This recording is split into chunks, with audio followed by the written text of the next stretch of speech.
So hello and welcome. Happy Friday. Today is Friday, July the 5th. So I hope you had a fantastic Independence Day here in the United States. This is Backyard Beekeeping Questions and Answers, episode number 265. I'm Frederick Dunn, and this is the way to be. So I'm really glad that you're here with me today. We have some topics that are going to be interesting, I hope. They were all submitted over the past week by people just like you. If you want to know how to submit your own question, someone asked that last week, go to thewaytobe.org and go to the page marked The Way to Be, and you'll fill out a form, and I'll be able to see the topic that you're suggesting or the question that you have. Maybe you're in a big rush right now. You need an answer to something. Join the fellowship on Facebook, The Way to Be Fellowship. And you'll get in there and get your answers immediately. I know the first thing you want to know right now, what is going on outside where I am? Well, I'll tell you what, the bees are super busy. Did you notice the opening sequences? That was all filmed this morning. In fact, early in the morning, before they even hit full tilt. So that's just a bunch of beehives right here in my own apiary, and it's hot out there. How hot is it? You might want to know. 86 degrees Fahrenheit. And that is 30 degrees Celsius. And to make it worse, the wind isn't very strong, 1 mile per hour.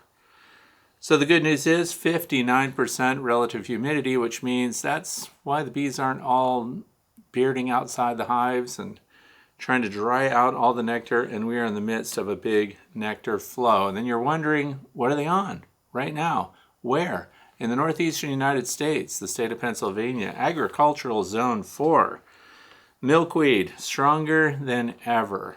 I have been so happy that through the years I've allowed milkweed to spread on its own, and not just honeybees, pollinators of a wide variety are all over it, and we don't have to tell you, the monarch butterfly depends on it for reproduction.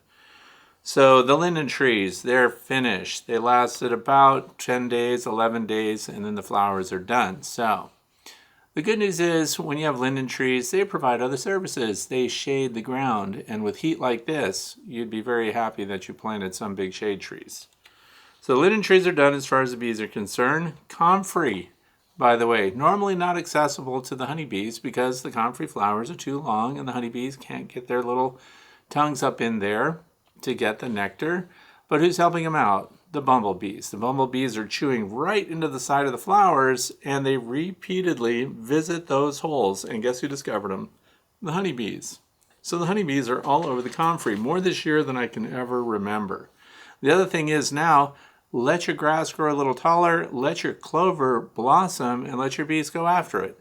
There's a lot of different varieties of clover out there, but the white clover here in my yard is what the bees are on, but it's kind of neutral. I don't think they're really heavy after it, and we've had plenty of rain. We've had lots of stimulation for growth, warmth, rain, sunshine. All the essential elements are there. And look up sweet clover, by the way. A friend of mine wrote me, Bill, and he sent me pictures of some clover in his ditch, in his yard, or in rough areas. And it turned out to be sweet clover. There's yellow sweet clover and white sweet clover. So those are a little different than what you think clover may look like. So there's also an app for your phone, and this is really fun to have. Plants.net or something like that, PlantNet. Look it up, see if it's a good, reputable app, of course, before you download it to your phone. It allows you to take pictures of blossoms, leaves, bark, and things like that, and you get answers to what you think a plant is, and then that way you'll know what you're dealing with, and you can also log different times of year. Here's the exciting part. Borage, for the first time for me around here, is about to flower. It's not flowering yet, but I just know ahead of time that when it flowers, the bees are going to be all over it. What else has just started to flower? The cosmos. They're doing really well too. They're going to flower. So all this stuff is great to look ahead to. And the nectar is just coming in. So whatever's blooming out there, the bees are finding it and they're bringing it in, and every single hive is gaining weight. And I went into my old standard, the observation hives, to see what's going on in there. And all of those observation hives are in 3 levels in groups of 3. 3 frames over 3 frames over 3 frames. And as I often say, the farthest frames from the entrance are the ones that are going to be capped with honey, and they are capped right now. So that's key. That is finished honey. So that means that it's consolidated, it's condensed, and it's down below roughly 18% water. That can be variable, but they've capped their honey. So what's that mean for the coming week here in the state of Pennsylvania? Time to pull frames of capped honey to keep your hives from becoming honey-bound, or start creating those leaning towers of Pisa we see everywhere, where people just keep stacking supers on top of their hives. So that's your option. Keep stacking more supers on so that the space continues, so that your bees continue to fill those frames with honey, or pull every other frame of capped honey and replace it right away with another frame of foundation or drawn comb. Drawn comb would be best, but it allows you to harvest honey right now and not leave your bees destitute. We don't want to leave them without honey. That's why my configuration, I'll just refresh the information, deep brood box, followed by a medium super, all of that for the bees. Leave it alone. When that's full, or 90% full, or 80% full, start to super up above that, and then you can take whatever there is above that for your own use, for your sales, recover some of the expense associated with keeping bees. So heavy nectar flow right now, it's great. Take advantage of it. And that's it. So we'll jump right into the questions that we received, and the very first one comes from Leaf Hands, LIEFHANDS 3389. That's a YouTube channel name, by the way. Just says, hi Fred, does the Flow Hive Super fit on Apamea? That's it. That's the thumbnail for today. So I didn't want to bring a full-size Apamea box down here. This is the 7-frame Apamea nucleus hive, which for me right now is the most versatile Langstroth style hive I have in my bee yard. But the thing of it is, look at the shape. Apamea did a great job, by the way. These are expensive, not gonna lie. See this little shoulder right here, and then you see the surface here. The top of these, there isn't a 7-frame wooden hive match, but they are compatible with your wooden hive equipment, so that means it's also compatible with the Flow Super. So in other words, your brood box, your medium super, or in this case, I'll use all deeps for the nukes here on these. In fact, all my 5-frame nukes, if it's a nucleus hive here at the way to be, it's going to have deep frames in it. I don't even play with medium depth nukes.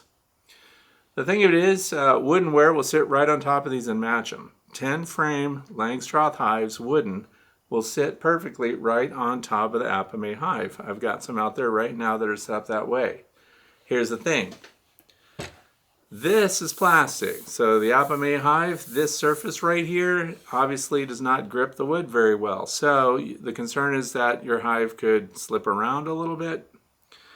So I recommend wrapping this joint right here. Now the other thing you'll notice, what if I wanted a wooden box below the Apamea? So let's say I wanted a wooden brood box on a wooden bottom box, or bottom board.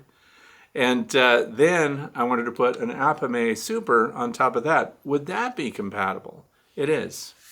Because if you notice, it flares out right at the bottom there, and this will accommodate a wooden hive right up and under here. So I've put slatted racks, for example, underneath Apamea 10-frame equipment, and they fit right in there perfectly.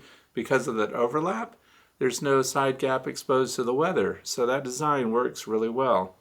If you can afford Apamea hives, I give those the green light in every regard. They're versatile, they're well appointed, everything seems to be holding up. It is plastic. We're going to see how many years we can get out of that. So I know Cayman Reynolds has a pile of them. A lot of beekeepers out there have Apamea hives. They are extremely convenient, and you can mix and match with your wooden hive equipment. Nukes don't match nukes though. So I did get the Apamea nuke feeders. They were supposed to fit my wooden hiveware. They did not. So that didn't work. But in other regards, they're good to go. So, Flow Super, Apamea hive, yes. This answer is in response to Leanne from Lincoln City, Oregon. And for some reason, my video camera cut out for a few moments, so I'm picking up in my response to whether or not it would be a good idea to remove queen cells in a colony that's producing a lot of queen cells and running a risk of several after swarms. So here we are again. Get in there and they smush them all, or they pull them out and they cut them off and everything else. Nothing wrong with that. You can look at the queen cells, and they're called swarm cells because they're around the periphery. There are supersedure cells, there are emergency cells, which often show up in the middle of your brood field area because they're unplanned. They're unplanned, so they're emergencies, so they have to make use of what is already available. If they're planning ahead, then that's where you get a whole bunch of these big queen cells along the periphery of your brood frames.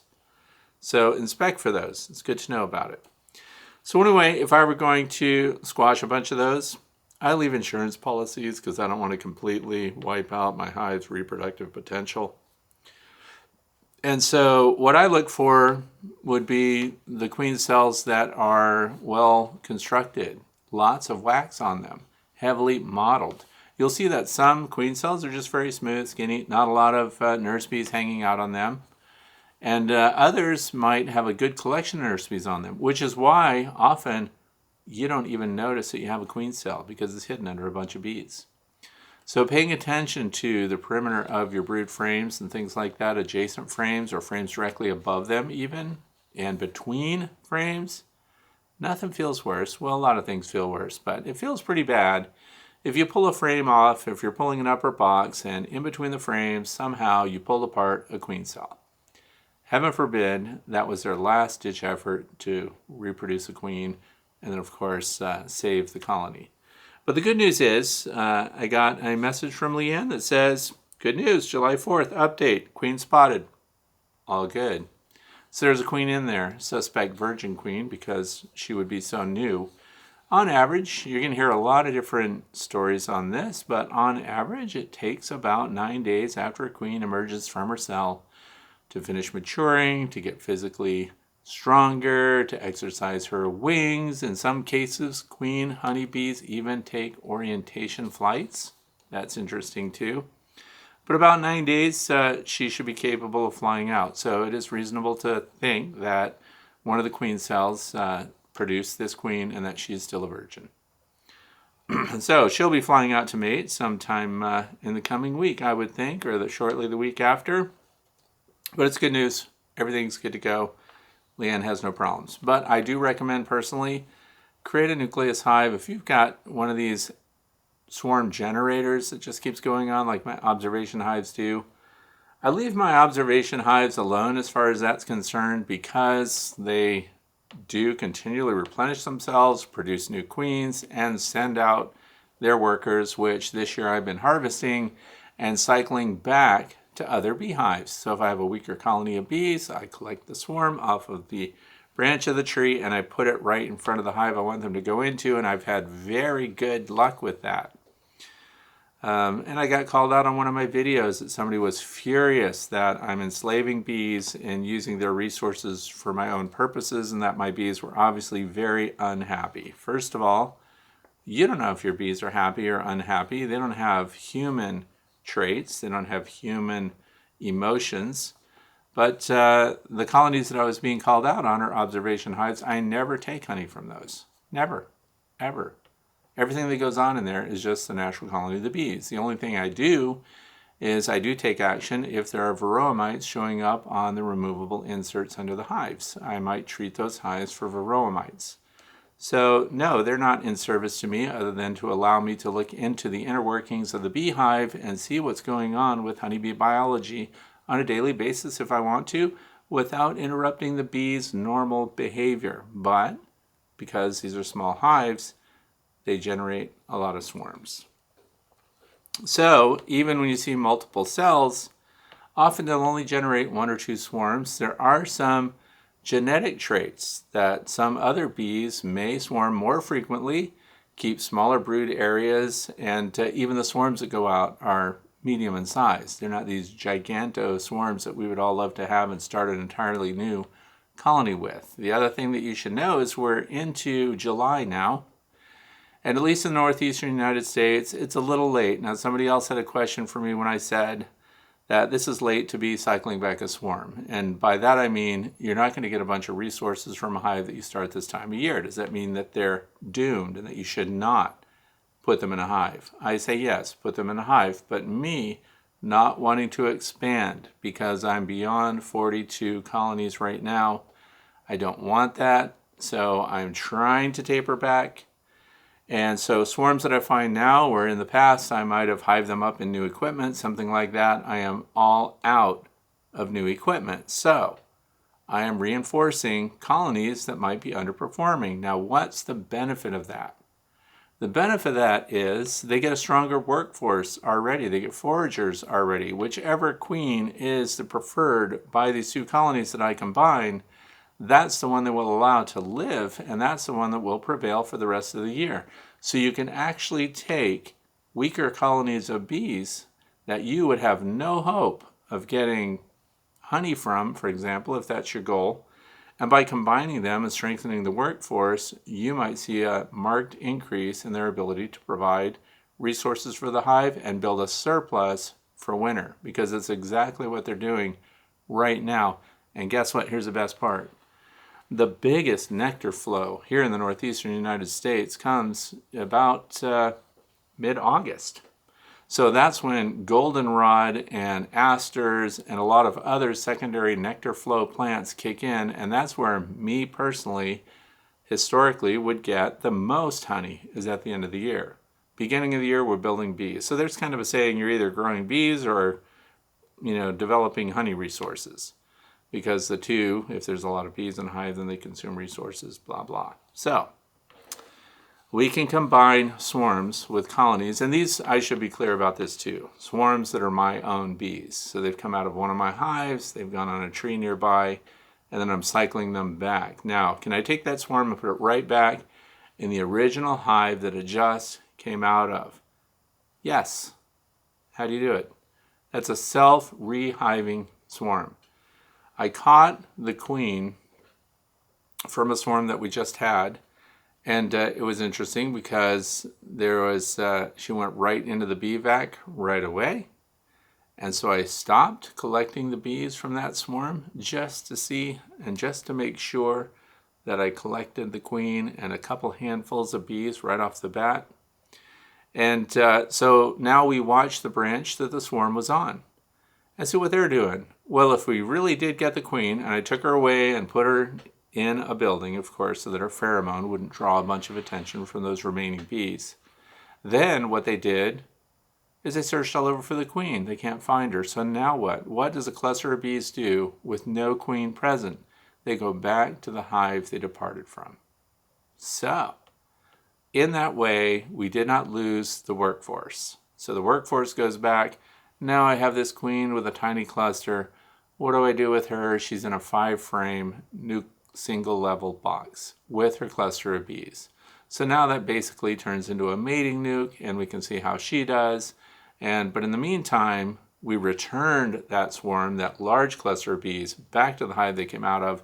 It's also a way to verify which hive did they come out of, because they move like a swarm again, and they reinstall themselves right back in the hive they left. So, word of the wise, if you want to control and keep your bee numbers and not lose them all, if you can find a way to collect your queen in the swarm and remove her from that spot, the remaining bees in the absence of a queen will return to the hive they came from. You're not creating a bunch of orphans. You're going to come back in an hour, and that tree and that branch will look as if there was never a swarm on it. Works. It's great.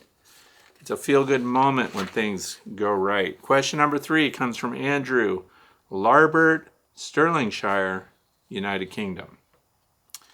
Hey Fred, had an empty nuke in my backyard and inadvertently caught a swarm.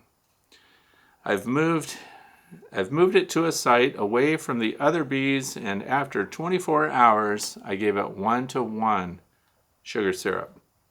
They have been drawing out comb, and after a week, they are still there. There's plenty of forage around, and the weather is okay. They are bringing in lots of pollen. However, should I continue to feed syrup? Thanks a lot. Okay, so here's the thing. For Andrew, first of all, It's great to be connected to people all over the world, but here's the thing. So we have a colony, we have a swarm that we collected, or that hive themselves because they moved into a nuke that just happened to be in the garden. So first step is, for those of you who have empty hive equipment sitting around your bee yard or on your property, please make sure it's cleaned out and fully furnished. And by fully furnished, I mean closed up, inner cover, sitting on a bottom board, frames in it, ready to accept bees. You never know when a swarm is going to voluntarily hive itself for lack of a better cavity somewhere else in the environment. So if your stuff is ready, it's a very high chance that a swarming colony of bees nearby will move into that box that you have hanging out. They do that so often here that I've stopped putting out swarm traps anywhere. I just don't put them out. I just clean out hive equipment if there's been a dead out, or if there's an abscond, or if I've done a combination where I've taken one colony and moved it into another, then I clean up that hive box, put it all together, set it where I want the bees to be, and wait and see if I can get them to move in, and they often do. So anyway, the question here is, how long should you keep feeding syrup? Well, when there's a nectar flow on, do you have to keep feeding sugar syrup? You don't. In fact, for most of the swarms that I collect, I don't feed them if it's the time of year when there's plenty of resources out in the environment, because these bees are ready to produce comb. They're ready to draw out comb. They're carrying maximum resources with them. And on the flip side of that, they don't need it. They can survive. They can make it. But drawn comb is extremely valuable. So if you've got some foundation that's heavy waxed, it needs to be heavy waxed. Please get that. Don't try just bare plastic, very difficult for foundation. But it's a chance to keep feeding them sugar syrup and use that new colony that's full of wax builders to get them to continue to build frames of wax until either they stop on their own or you've just run out of room. All the frames are full, all the frames are drawn out, because they'll use it to build the wax because they're building infrastructure before they start to move their stores in. So it's a great opportunity to just keep them going. It's much more difficult to start them up again once they stop. So depending on the size of the swarm, the size of the colony, and how well they're foraging, if there's a lot of activity, if they have a lot of extra workers, and they're just able to do all the jobs in the hive with a surplus workforce, I would keep them comb building. Now, if you had all those resources, you don't need any more, I stop feeding. And the sugar syrup's costing you money. I don't know what sugar costs where you are, but anytime we're feeding our bees, we're spending money to do it. So much better that they should get everything they need from the environment, unless your environment dries up, unless weather conditions take away the forage in the form of nectar and the form of protein from the pollen from the flowering trees and plants in your area. So just be aware of what's going on in the environment. If they have enough and they're bringing it in and there's lots of activity, you can leave them alone. But sugar syrup doesn't hurt, not necessary for the backyard beekeeper. Question number 4. This comes from Christy in Oregon. Oh, Gresham, Oregon, by the way. I need to buy more foundation. And no, the bees don't really like to build comb on black foundation. Recently, when I've looked, there is white foundation available. Do bees like to build on white foundation or yellow? The later in the year, the harder it is to get the bees to build comb. So, and that's the reason I wanted to respond to this, because the idea, other people have made mention of different colored foundation having different impacts on the bees. Someone recently told me that black foundation is hotter inside the hive than lighter colored foundation, which might be golden colored, yellow, pale yellow, or white. And so I wanted to address that specifically because this statement, I know that bees don't really like to build comb on black foundation. The honeybees will build comb on any color foundation, and in this case we're talking about a wax foundation. So there are, and I want to be really clear about this, there are 2 heavy waxed plastic foundations that I absolutely support, endorse, have no reservations about suggesting that you put them in their hive.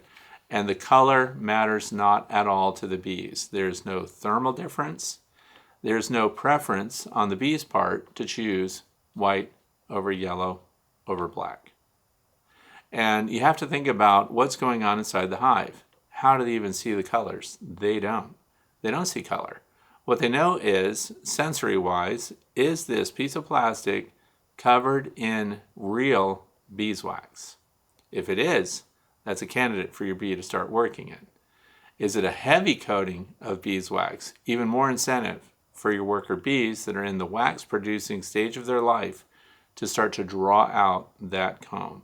Those are the keys. And there are 2 foundations that I recommend without hesitation. Acorn Heavy Waxed Foundation. And then Premier Heavy Waxed Foundation. I have found that the bees in my apiary draw both of those companies' heavy waxed foundation equally. Now, it doesn't matter at all what the color is. So that, I don't even know where that information comes from, but I wanted to make it clear to my listeners. I want you to be educated about bees and get what appeals to you. Some people don't like to look at a black foundation. Nowhere in a beehive would you find black foundation or black comb, would you? Yes, you would. Near black, it's dark coffee colored. If you're looking in a hive that exists on its own, you find that the brood cells eventually become so dark, they're almost black. And that's just after years of the bees walking on it. There's propolis in it. There is, just dirty bee feet walking over it. The pollen that they have attached to them works its way into the wax. So there are a lot of things that affect wax color inside the hive. So the whitest wax that you would see in a hive would be the newest. So usually in the upper boxes and things like that. So it's personal what you want to see when you open it. Frankly, when I look at some of the white waxed foundation, I have some, it looks grungy to me after several years, right? I keep my foundation, my frames, my beeswax 5 years. Past that, I rotate it out. I try to rotate out after 5 years 20% of each hive's foundation. Now, I've gone to wooden frames where I used to use one piece plastic foundation frame all in one unit. Those actually right now cost more than the wooden frames with the heavy wax plastic inserts. So for me, the best choice is the heavy wax Acorn or heavy waxed Premier foundation inside a wooden frame.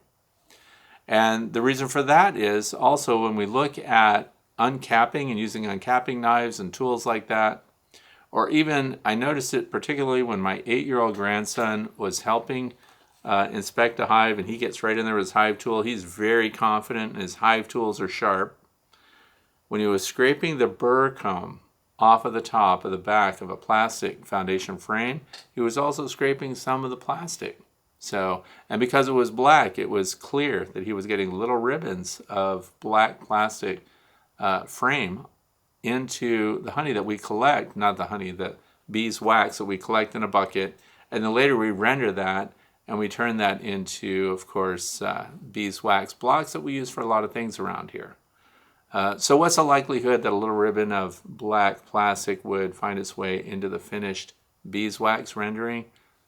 Pretty much non-existent, because it'll be stopped by a cloth when we pour that beeswax through a single layer loose weave cotton cloth, and all that gets trapped in that. So I don't think it gets in there, but it bothered me, the idea that little slivers, little bits of plastic would be shaved off. So now, going forward, I'm only going to have wooden frames, and I will have plastic foundation down inside the wooden frame, and then now it's not in jeopardy of being scraped by a very sharp hive tool held and used by an 8-year-old that is really interested in getting every little bit of it. So those are the two that I recommend, and when you have choices of the beeswax on it, get the heavy wax, whatever the heaviest option is. If you could pay 20 cents extra on a frame and get more beeswax, real beeswax, by the way, smell it. When that stuff comes, it smells good. That's another reason why your bees are drawn to it. And that's also why I'm going to reuse my wooden frame. So long as it's in good shape and that the joints are good, and I use Titebond 3 when I'm putting together my wooden frames. I don't buy the wooden frames with the foundation already in it. Might as well talk about that while we're talking about this. When you get the plastic foundation, bees can't chew through plastic foundation. Therefore, they can't make vent holes and transition holes the way they would in normal 100% beeswax or foundationless frames where they have the liberty to make the comb any way they want it. So always I recommend that you cut corners. Cut the corners on the tops of your frames. You can also cut the corners at the bottom. You lose nothing by doing that. And cut a little V right in the middle across the top.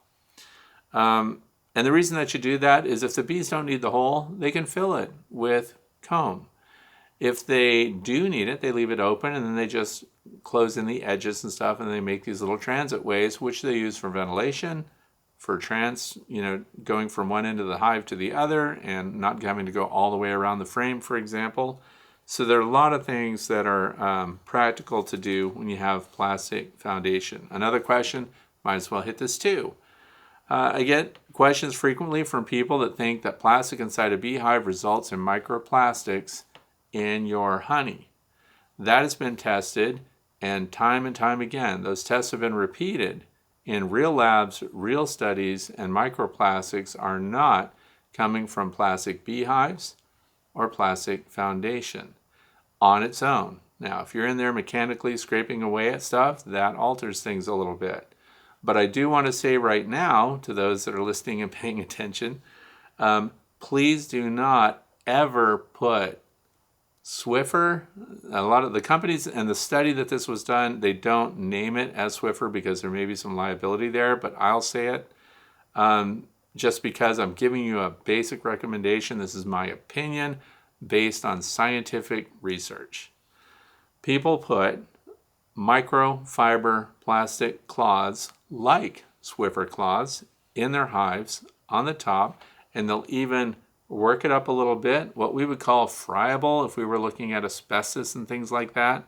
They get these little fibers up, and they're microfiber cloths. They're counting on those to trap small hive beetles. Please find another way to collect and trap small hive beetles. And the reason I say that is your bees have to pull away at these fibers, and they're trying to remove it from the hive. Microplastics with that environment and with that added piece of microplastic shows up in the bee's digestive system, shows up in the honey, shows up in the comb. So this is under your control. Please keep microplastics. They're already microfibers, so they're already in little tiny bits and pieces, and we're counting on our bees now to separate that out and remove it from the hive. Please keep that out of your hive. It's very important. I will link that study down in the video description for those of you who want to read further, but that's something under your control, and it is known to show up in the digestive system of the bee, in the honey, in the beeswax. So keep microplastics out.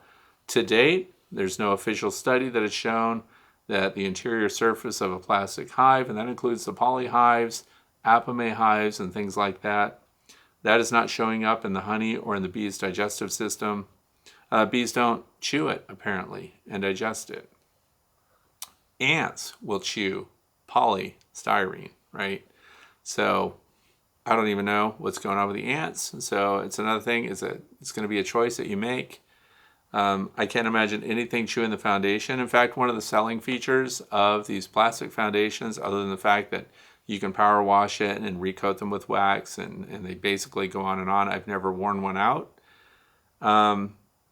One of the things is that wax moths, for example, can't chew it, so they don't chew through it. So pests that are inside your hives don't get to chew through it the way they would when it's just foundationless comb. And I'm not saying don't use foundationless comb.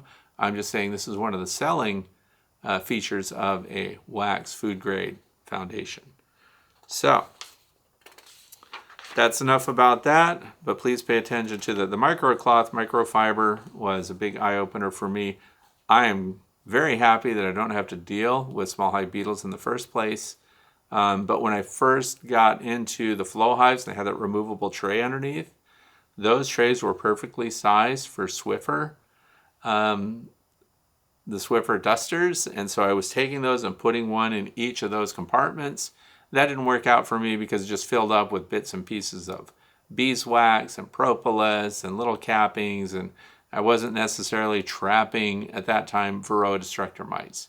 The good news about that, in a tray underneath the screen at the bottom of the hive, the bees could not access it, and therefore the bees were not ripping it apart and distributing it throughout the hive the way they do when you put it up on top and you're hoping to use it to collect small hive beetles. Question number 5 comes from Joshua, El Paso, Texas. I can't help but think of Pee Wee Herman when I hear El Paso. Hi, Fredo, was wondering if you could go a little more in depth about what to look for in a good microscope. I know when it comes to telescopes, the advertising can be very misleading in regards to what constitutes an actual good telescope. I don't want to waste money on a dud of a microscope, so would like to get some input on what to look for. Okay, so here's the thing. I have more than one microscope, so I have the very basic, what's called a dissection microscope, stereo microscopes. You know, they've got 2 optics on them, and you can adjust them for the person, and then it's got a little tray that moves around, and you can light it. You can have light from underneath, you can have light from the top, and you're going to hear discussions about dark field microscope, right? So I will tell you, instead of going into all the details of what makes a good microscope, I'm just going to tell you what my favorite microscope is and the one that I currently use, and I do microscopic photography with it. It's the AmScope, AmScope model T490B-DK. So that's AmScope model T490B-DK. That microscope does everything that I need, and the reason that it's not, this is not it's not thousands of dollars. So these things are still kind of affordable. You need to justify how much you want to use it. I also recommend that people check with their local libraries. For example, here in the county that I live in, the library actually provides access to a lot of scientific equipment like that. So it's not just computers and stuff. They offer a lot of other equipment, and you can even talk to a librarian and say, hey, any chance the library is going to get a couple of microscopes or something? Now I realize you can't check out the microscope and bring it home. You have to bring your slides in and look at them there. But that's one way to look at it if you absolutely can't afford a microscope. The other thing is, beyond the microscope itself, I look for auxiliary lighting. So there are LED lights that are on goosenecks, so you can bend them around and point them at different things, because I find the lights that come with your microscope to be inadequate, but keep in mind, they're inadequate for the kind of photography that I do. So when I'm doing micro, macro photography, I need really strong LED lights, and those can run into a chunk of change also. But I'm also going to mention it so that if anybody's asking about that, that's also AmScope. They're LED lights, just about all of them are these days, and it's 6 watts. 6 watts doesn't sound like much per light, but here's the thing. That is 24,000 lux. The other thing is, when I use them, they are very close to the subject. So there are LEDs that can be focused, intensified, and you can get sharp contrast and stuff like that. So keep in mind, I'm doing photography, so I don't want the light to be straight down on the subject. I want my light to come in at a raking angle because I want to show the texture. I don't want to wash out color. And I want to do manual exposure photography to make sure the highlights are in, that nothing's blown out. And so that's the high end of it. I think my stereo lower level microscope is a Celestron. And those are the ones that you would probably find in your high school biology class, sitting at every lab and every station.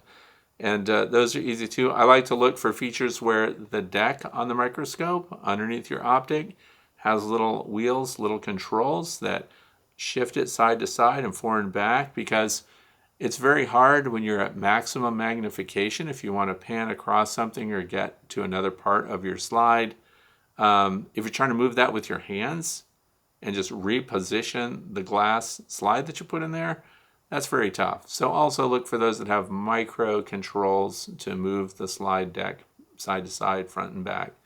And I like dark field photography. So another thing that I would like to say, rather than go down the specs on different microscopes, because there again I've made my decision, you should also know that I'm a researcher. So in other words, before I buy anything, I look into it, I find out other people that have used it, I find out if it's suitable for what my intended use is. So I'm going to make an assumption about you, and that is that probably the smallest thing you're going to be looking for, if of everything that would be the benchmark, would be the Nosema spores.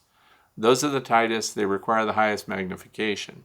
So I'm going to send you to a very familiar website to most beekeepers. It is scientificbeekeeping.com, and that is owned and managed by Randy Oliver. And Randy has a very good step-by-step guide on how to count Nosema spores from your bees. He also describes in very good detail the fundamentals of the equipment capability that you need to have in order to resolve those tiny spores in your microscope.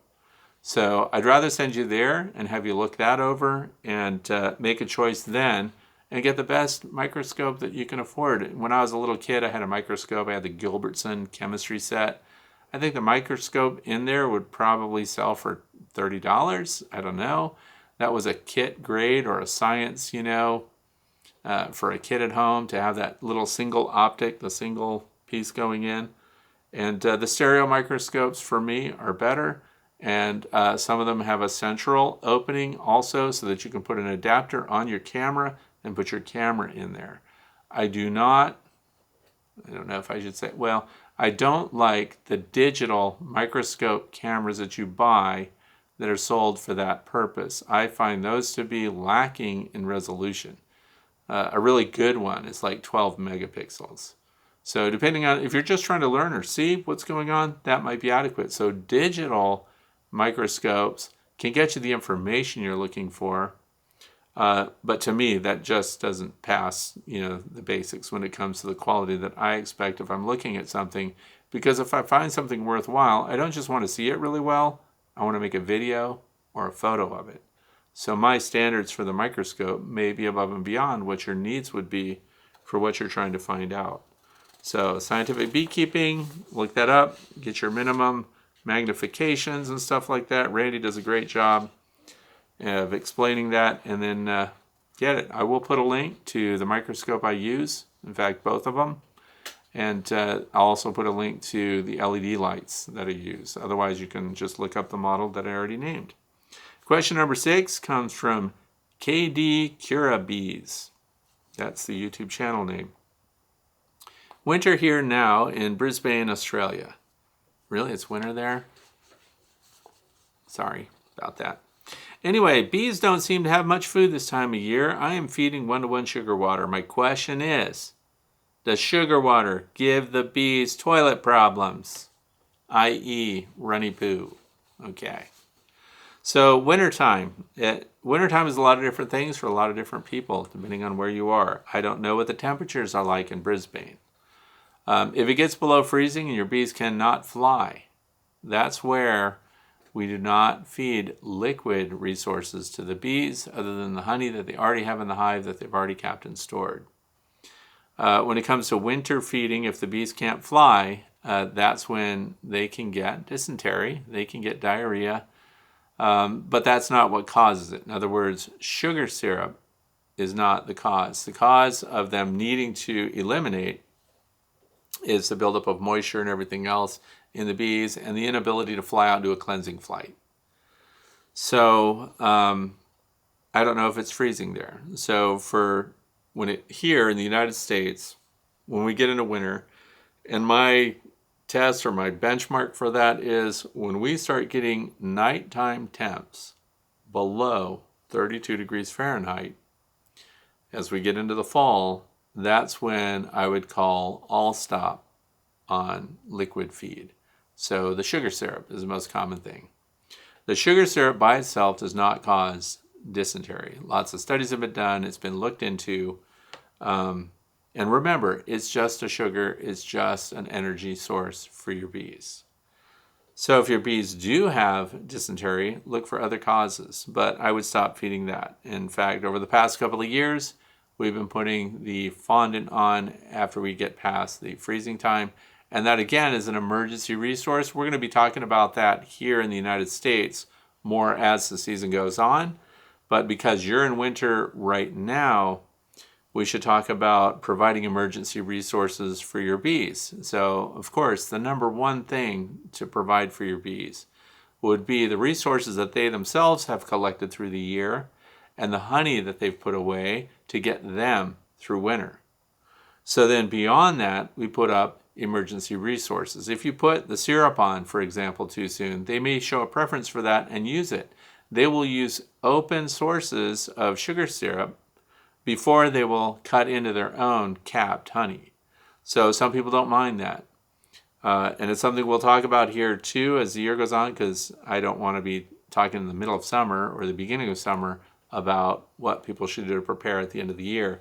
But here, putting on emergency resources too soon, so whether that's sugar bricks, whether that is fondant and things like that, that you can put on as an emergency resource in wintertime. If you put it on too early, the bees start to use that as a resource before they're using the resources that they've stored, which is capped honey.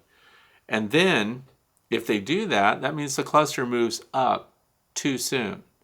So I always recommend not putting secondary resources of food and things like that too early, because we want the cluster to settle, because in the middle of the cluster there will be brood, and the brood is the anchor for the cluster.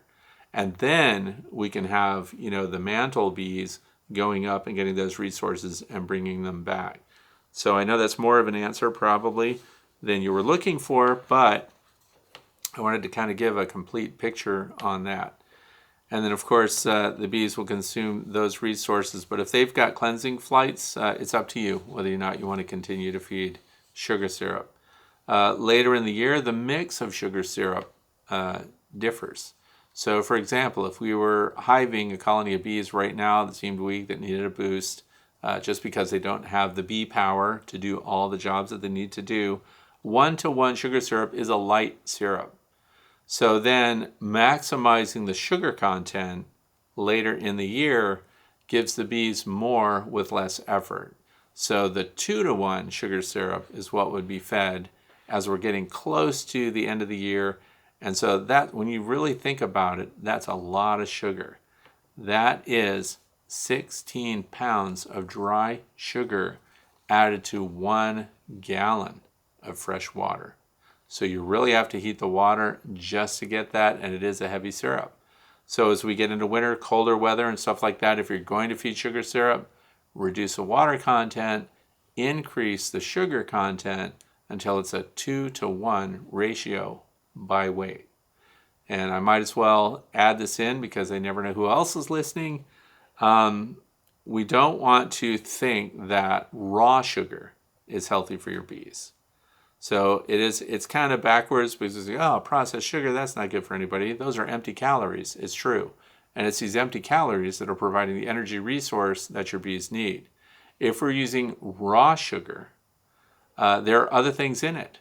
There's often molasses even. But raw sugar is known to cause your bees to have to defecate. So that's not clear here. It just says 1-to-1 sugar water. So maybe if it's not white processed sugar, if you're trying to feed some of the more natural sugars or raw or whole sugars, you do end up with a greater need for your bee to fly out and then eliminate and do these cleansing flights. If they're trapped inside, you can cause more solids to build up inside your bee, cause distress, and the worst thing that can happen is that they eliminate inside the hive. Your bees would almost rather fly out and die than to eliminate inside the hive. So that's it. I hope that answers David's question.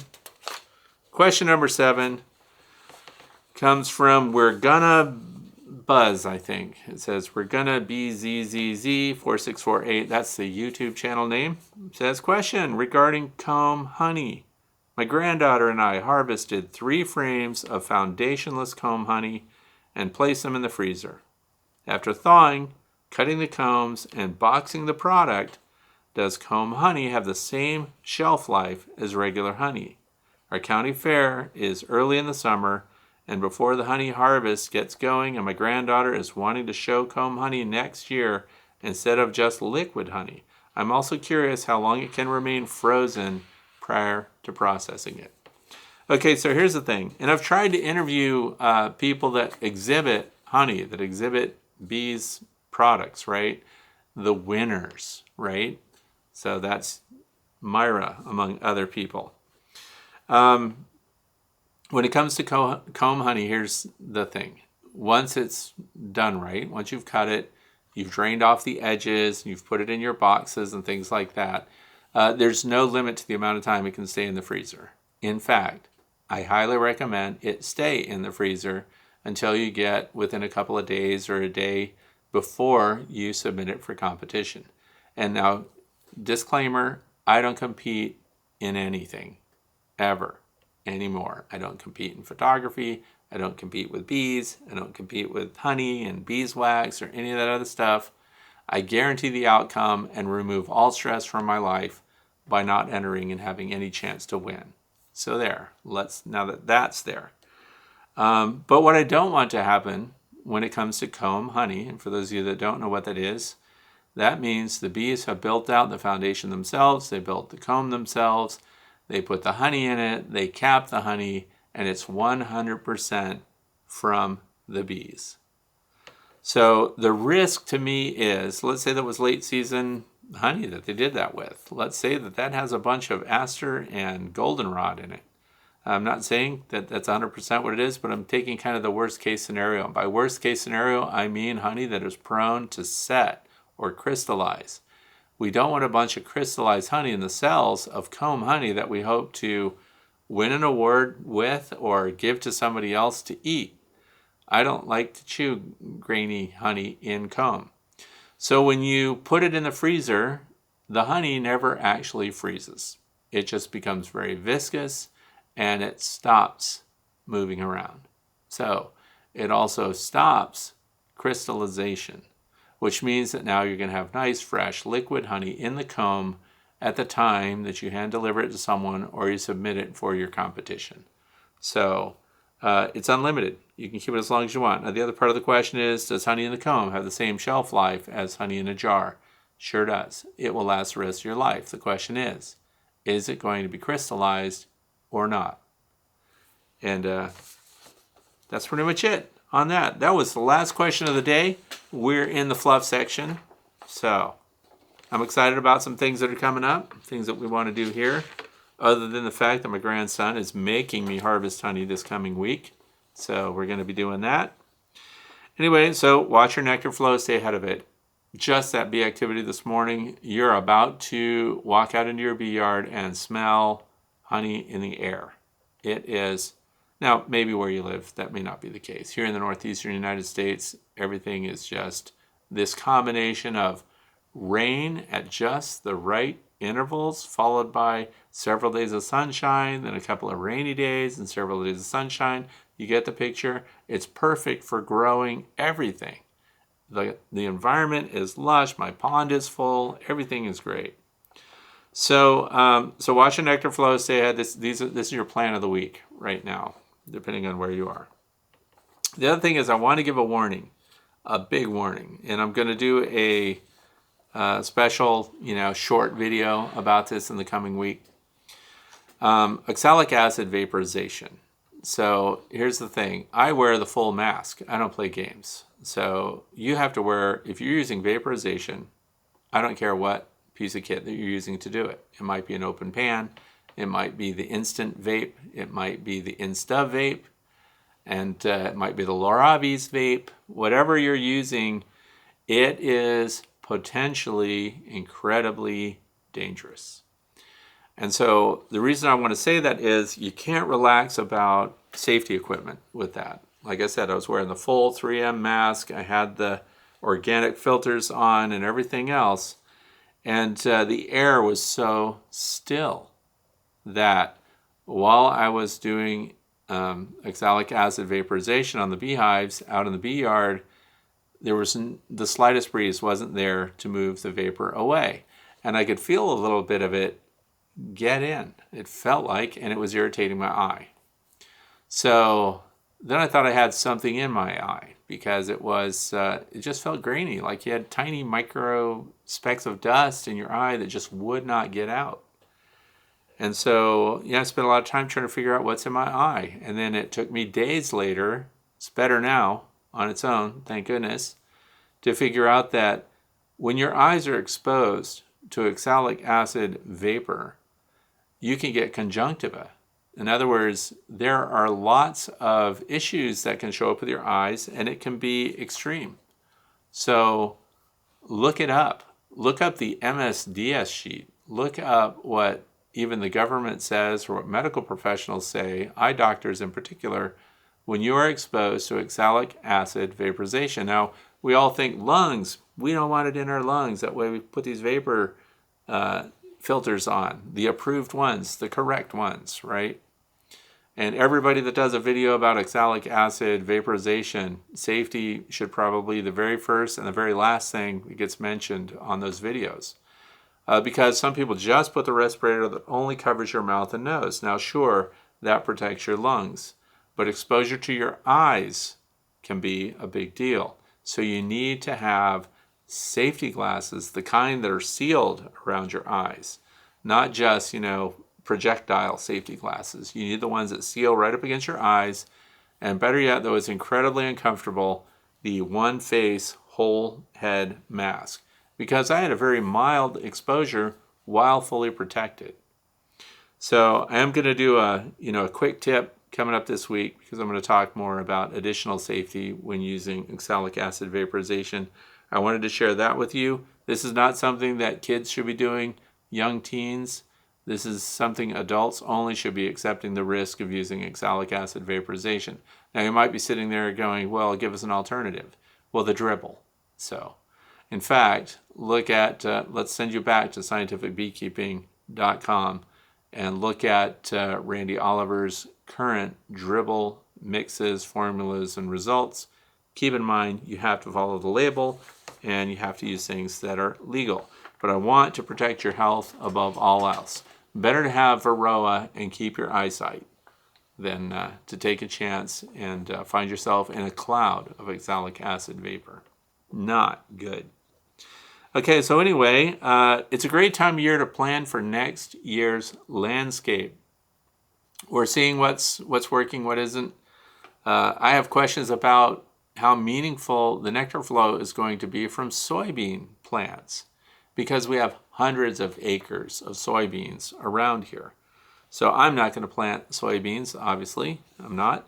But it is one of the stages that a lot of prairie reclamation programs have you do. They use soybeans to enrich the soil, to serve as a cover crop, and on it goes. And my grandson and everyone was out last night after we did fireworks here. They counted 31 deer in one soy field adjacent to our property. 31 white-tailed deer. And there's bucks out there with velvet on their racks now and everything else. That is a lot of deer. Anyway, so I'm doing things. So this is why this is in the fluff section.